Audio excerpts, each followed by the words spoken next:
Судечките совети во Управниот суд во текот на вчерашниот ден на јавни седници разгледале 19 од вкупно поднесените 28 тужби од партиите против решенијата на Државната изборна комисија за приговорите за првиот круг од локалните избори што се одржаа во неделата.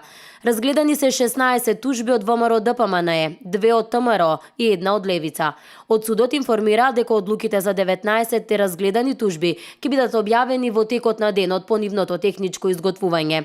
Најмногу тужби има поднесено ВМРО 24, 2 ВМРО и по една Алијансата за албанците и Левица. Управниот суд денеска треба да ги разгледа и преостанатите тужби. Судечките совети на Управниот суд по овие тужби треба да се изјаснат 48 часа од нивното поднесување. По тужбите одлучуваат 5 судечки совети составени од по 5 суди од Управниот суд избрани со ждрепка. Тужбите електронски им се распоредуваат на судиите, а одлучувањето ќе биде на јавни седници.